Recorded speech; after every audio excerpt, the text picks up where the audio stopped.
welcome to Central Pennsylvania Voices. I'm your host, Joe Nebustinski, and today I'm joined by Mary Jo Mullen. She's one of our business supporters here at Holy Family Radio. Welcome. Thank you, Joe. It's great to be here. Well, thank you for spending, I know you're very busy, so thank you for spending some time with us here at Holy Family Radio. First of all, can you tell us a little bit about yourself, a little bit of your professional background? Sure. Well, I started my career out as a certified public accountant. I have an accounting degree from Penn State, and after spending a few years in public accounting, I decided to go to law school, and that's what brought me here to Central Pennsylvania. I graduated from the Dickinson School of Law in 1995. And when I first got out of law school, I went to work for actually Boyer and Ritter. With my CPA background, they were looking for a tax researcher. So, wonderful firm to work for. I enjoyed it there, but I decided, based on some internships I had done during law school, that I wanted to try my hand at criminal prosecution. So I took a little bit of a different path. I spent some time working for the Pennsylvania Office of Attorney General. And I also worked here in Cumberland County for the Cumberland County District Attorney's Office. I was the Chief Deputy District Attorney in charge of the Victim Services Unit at the time. So after that, I worked for a number of other places. I had some great opportunities both in law enforcement and in legislative affairs. I worked for several state agencies. I even worked for the House of Representatives for about 7 years. And one of those stints working for the Commonwealth was for the Department of Revenue. I'm the former chief of the Inheritance Tax and Realty Transfer Tax Division. And it was that experience, in part, that then inspired my desire to go into private practice and, in particular, to practice estate planning and elder law. And that's primarily what I do now. Well, how does your Catholic faith influence what you do? I know you're a faithful Catholic. How does that influence what you do? Well, Joe, one thing that I've always loved about the law and that's always drawn me to this profession is that sense of justice. And I think that that is a value that was rooted in me from an early age through my Catholic upbringing. I went to 8 years of Catholic grade school, and I also went to high school out in Pittsburgh to an all-girl Catholic high school. And I think that my teachers really across the board really tried to instill in us a sense of the importance of always doing the right thing. And I think that philosophy parlays really well into the practice of law. It's so important, our background. It does, it makes us what we are, who we are. And so having an education, a Catholic education like that is certainly, I'm sure, helpful in what you do. In your opinion, what's the most important? You talked about estate planning. Talk a little bit about estate planning for us. Sure. A lot of people don't even think about estate planning. So tell us a little bit about it and why it's so important. Right. Well, look, not only are we not guaranteed to live forever, we're not guaranteed to be healthy forever. And anything could happen at any time. And to me, clients come to me all the time and they say, oh, gee, I know I'm putting off doing my will. And when people think about estate planning, I think they most commonly associate that with doing that last will and testament. And while that's absolutely important to do for many reasons, to me, the most important part of estate planning is really getting a durable power of attorney in place. Mm-hmm. Any one of us can get in our cars tonight, get into a bad accident, and become incapacitated. And at that point, parents don't necessarily have the ability to handle their adult children's affairs. Spouses don't necessarily have the ability to act on behalf of their spouse when it comes to handling their financial affairs. So people need to have that in place. And if they don't, and somebody's incapacitated, then you're calling me, asking me to do a guardianship. And that process can be both emotionally, and emotionally costly as well as financially costly. Okay. So I think at a minimum, everybody really should have that durable power of attorney in place. That is, of course, one piece of what I call the trifecta. Your three basic documents are not only that durable power of attorney, it's that last will and testament, and it's also the living will. right? To document and to have that conversation with your family. And the living will is a really good vehicle to communicate to your loved ones what your wishes would be if you are not in a position to make those decisions for yourself. And one of the services I actually offer as an attorney is I offer my clients a Catholic living will. I was going to ask you about that. Yes. So if somebody comes to me and they identify themselves as a Catholic and they're interested in that, it is a living will that I actually created. It's a blend of, what the law requires, what's in the statute, what the Catholic Church publishes as a sample Catholic living will, and also what the the Immaculate Heart of Mary Sisters use.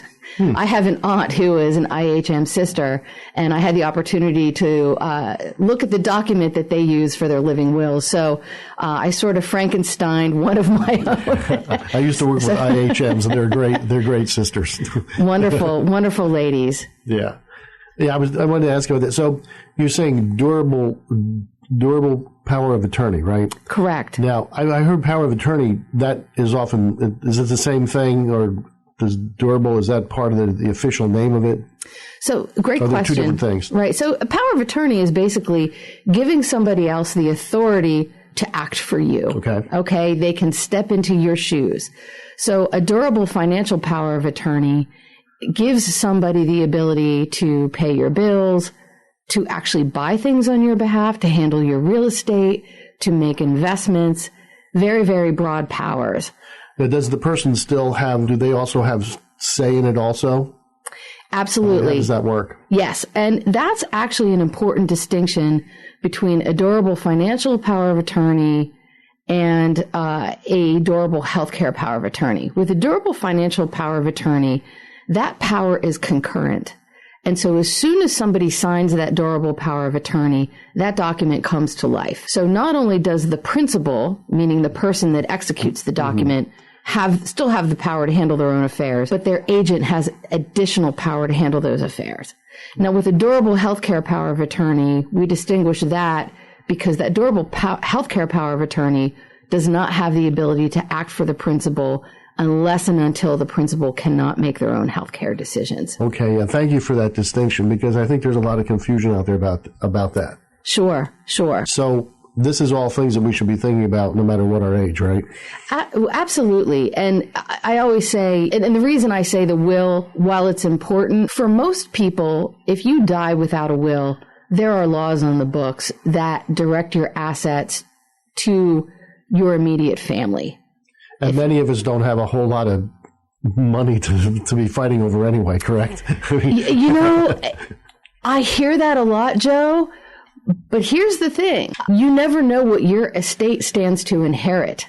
I actually have a case right now. I'm administering an estate for a young lady that unfortunately passed away in her early 40s from cancer. She didn't have a lot of money. She had more debts than she had assets. However, this young lady was raised by her grandfather down in Texas. Her grandfather died and left her his estate in Texas. Well, the young lady that died was estranged from her father. And so the court in Texas is holding her entire inheritance because the dad stands to inherit. And so I need to figure out whether this gentleman is dead or alive. And we're talking, the gentleman's last name happens to be Smith, and she hasn't seen him since 1972. Oh my gosh. So there's a good example of somebody who didn't think they needed a will. Wow. So it's just one example of why that's important. Yeah. And it's also important because, number one, you want to name your executor. You want to choose who's in charge. You'd be surprised at the number of cases that crop up where somebody dies and everybody in the family fights over who gets to be the administrator. And it's I hear stories like that all the time, and I'm not even in law. Sure. So. Yeah. I mean, that's one of those things that and also, like, being Catholic, we also need to think about, where we're going to be buried. And I know that's another thing that people don't usually think about. But now we can do lots of pre-planning on that side of it too. That is an important part of estate planning as well. We typically don't put burial instructions in the actual last will and testament, but I always give my clients guidance and instructions for documenting those things. And I suggest that they keep those instructions with the will.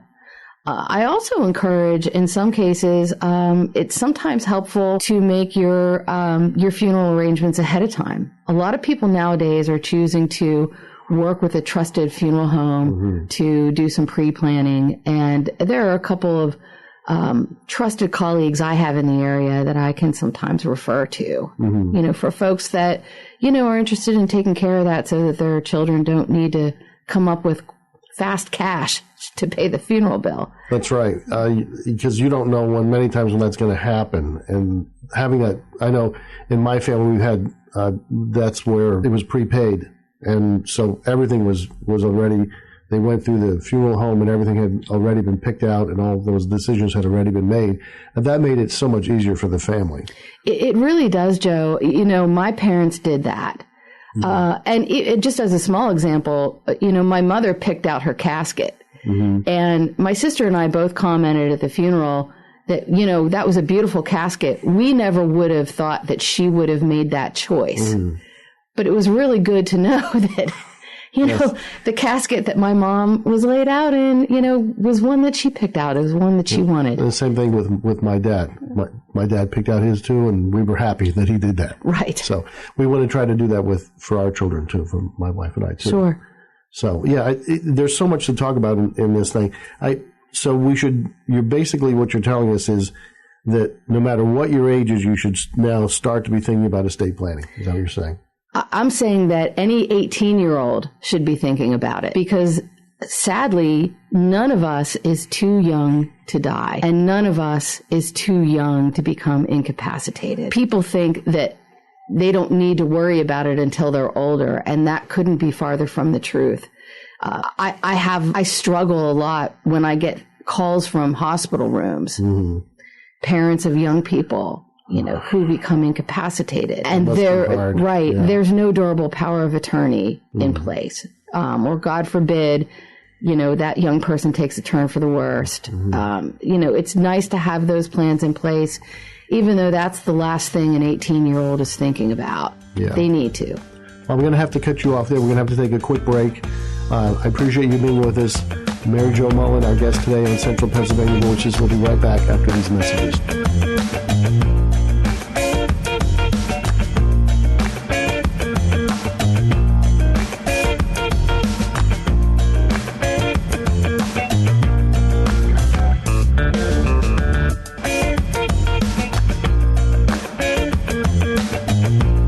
Welcome back to Central Pennsylvania Voices. I'm your host, Jonah Bastinsky, and we're continuing our conversation with Mary Jo Mullen. She's one of our supporters here at Holy Family Radio, and she does a whole lot of things. So before we go on, I want to go a little bit into your background and your family. Can you tell us a little bit about where you're from?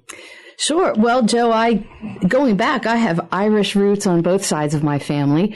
My father, of course, is Mullen, and my mother was a Duffy. Both sides of the family were from the north of Ireland, but are Catholic. And I've actually had the opportunity to visit both of my great-grandfather's houses, which was a really neat experience. Yeah, so, you know, the Catholic roots go pretty far back in my family. Both sides of my family ended up coming from Ireland to Philadelphia, which is where my parents met. And as I mentioned earlier, I have an aunt who is a sister in the Immaculate Heart of Mary order based out of Philadelphia. Her name is Sister Teresa Duffy. Oh, that's a great name too. Getting back, and some of the things that I know that you're an attorney, and talk a little bit about some of the other things you do besides your work as an attorney. I mean, you do a lot of things. Oh, right. Yeah. Well, you know, life is short, so I try to fit all of my interests in. Some days that can be a challenge. I have a couple of part-time side hustles, as we call them. I'm a fitness instructor, part-time. So I teach 3 Zumba classes a week. I am also a certified spinning instructor, and I sometimes teach those classes. It's great. It's not only fun, but of course it keeps me on track. It's important to, de-stress and stay healthy and all that. So I find that that's not only fun, but it's a commitment that keeps me on a good, healthy track. In addition to that, I also started another business a couple of years ago as a part-time voiceover actor. So I enjoy that. And so, of course, I always welcome the opportunity to be in the studio like this. That's really great. It really is. And we're going to have you do some voiceover work here at Holy Family Radio. So I'd be delighted. I'm going to get you on the air soon. So you do a lot of things, and I'm sure as you do these different things, you face hurdles. What hurdles have you faced, and how do you overcome them? Joe, I would say professionally, probably lack of money when I was growing up. I mean, my parents didn't go to college. We were fine, middle-class family. My mom was a stay-at-home mom. But I really, by and large, put myself through college. I paid most of those expenses. I put myself through law school and really only finished paying off those loans not too long ago. But I learned very early on, because of that, it's important to work hard and to save my money. So getting myself through school and having that's a challenge. That's right. Yeah. Having to earn things that way, in hindsight, was really a blessing. It taught me a strong work ethic, and I really appreciate my education because of that. Yeah, I think a lot of us could probably agree with you. Not having money is a hurdle for many of us. I know I come from a middle class family too, and I'm the first one to go to college in my family. And my mom was a stay-at-home mom also, so I can relate to what you're saying. And paying for college is a struggle for many, and it's even worse now, I think, than it was when we were in college. I don't know how these kids do it nowadays. Yeah, when they graduate from college with a $100,000 loan that they have to pay back, how are those people ever going to be financially stable? I don't understand how that's going to work. Right. Well, on the other end, then it's important to learn to save and invest and be frugal and be smart with your money. Yeah, really. What lessons have you learned from your career and your faith experience? I'd have to say the most important lesson that I've learned is that you have to listen. God will guide you, but you have to listen. And you have to feel that tap on your shoulder when he's trying to tell you that a chapter has come to an end and he's trying to direct you to the next thing. Wow. It sounds like you're preaching to me, because I'm a retired music educator, and making that decision to leave that career and go full-time in the Catholic radio was a hard thing for me to do. But I prayed about it, and I asked for guidance on it. And, I got that feeling. I got one of my priest friends told me, when you go to make a decision like that, an important life decision, think about, obviously the ramifications of that, but think about when you die, you go to heaven, and explain this to God. Why did you make that decision, and how did it make you feel? And that kind of thought process for me helps me when I make those big decisions like that. And I think that for me, that helped a lot. Yeah. And so I feel really good about, I wanted to do something that I was passionate about. I'm passionate about music education, but I wanted to do something when I left that I was just as passionate about. And it's Catholic radio. So that's why I'm here. So. Joe, inertia can be a very strong force. Yeah. And it's hard to make a change. Yeah. And sometimes we're faced with signs right and left that the status quo isn't working for us. But we've got to listen to that guiding hand, and we've got to listen to God when he's trying to tell us we need to move on to the next chapter in our life. I think maybe older people like me have a harder time than younger people, because younger people, they're changing all the time. I mean, in the olden days, people would have like one job, one career for their entire life. And now people are doing 2 or 3 different careers over their lifetime. And I think we're seeing more and more younger people doing more than one thing. Well, you're an example of one person who does a lot of different things. I know you're younger than me, but I mean, even younger generation students that are coming out of college now, they're not planning on doing one job for 30, 40 years. And, True. And they're doing this for a while, and then they get another inch, they do something else. So I think that's a generational difference. And I think that's a good thing. Well, Joe, I think we're learning that life is really largely about service. Mm-hmm. And God gives us those talents. And we really, really have to rely on him to instruct us on how we're meant to serve and when we're meant to serve. Mm-hmm. Yeah, and everybody here at the radio station, all the volunteers here, we're all Knights of Columbus. And we were talking earlier before we went on the air about the Knights of Columbus. Everybody, I'm proud to be a Knight because of all the service that we do. And that's one of the things that, as a Catholic, we're called to serve. I mean, that's what we're called to do. So yes. I think it's a core value of who we are as Catholics. Wouldn't you agree? Absolutely. But we're not in charge. Yeah, we're not in charge.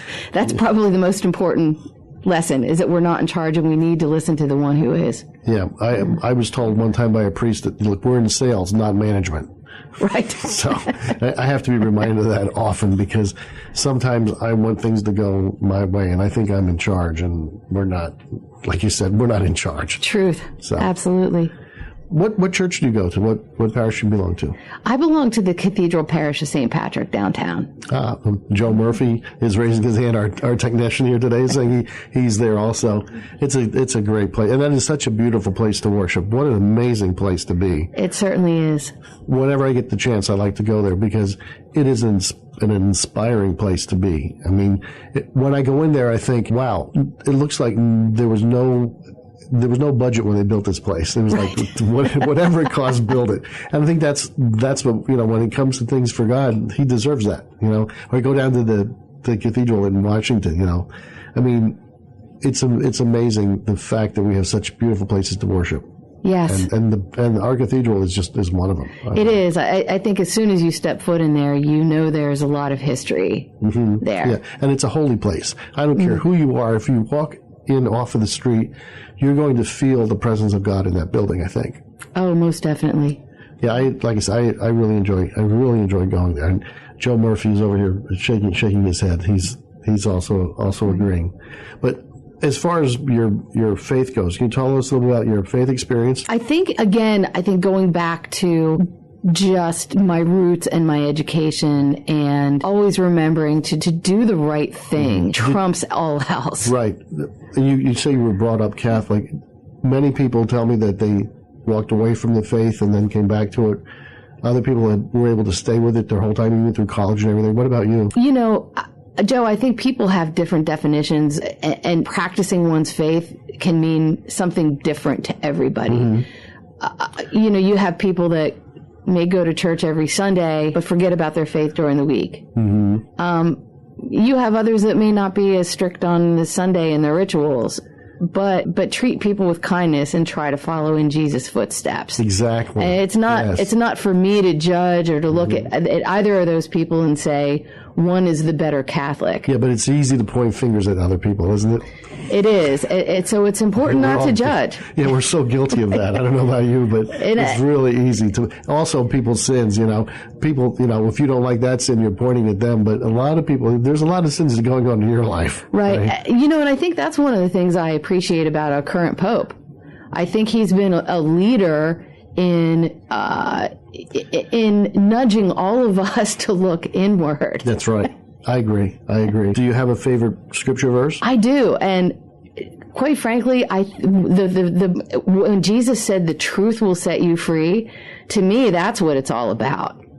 That is my favorite. Yeah. I think that's part of the Gospel of John. And again, I also think that that's so important in the practice of law.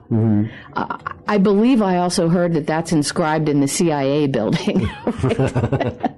It's one of those things, again, that's what grounds me, is the truth. And I think when we turn away from the truth, and I see this in my law practice each and every day, we get ourselves in trouble in life when we turn away from God and we turn away from the truth. Wow. That's why we have Catholic Radio, to try to spread the good news that is true. Yes. Yes. Before I wanted a chance to ask you your number one takeaway, but tell our listeners how they might be able to get in contact with you. Sure. I am currently an of counsel with the law firm of Halbrunner, Hatch, and Guys. We're located at 2109 Market Street in Camp Hill. So we're about 3 doors down from Cornerstone Coffee. That's where most folks will recognize the venue. And we have your information on our website. You're listed in one of our as one of our business supporters. So thank you again for being a supporter of Holy Family Radio. What's your number one takeaway for our listeners today? Always remember that tomorrow is not promised. We know not the day nor the hour, as Jesus said, and be prepared. And if I can help any of your listeners make appropriate preparations, I welcome them to give me a call. Well, thank you for being with us today here on Central Pennsylvania Voices. Mary Jo Mullen, one of our really great sponsors here at Holy Family, one of our great supporters here at Holy Family Radio. I got to get my terminology correct. We do thank you for everything you do for us behind the scenes and supporting us financially in your prayers. So thank you so much for being with us today on Central Pennsylvania Voices.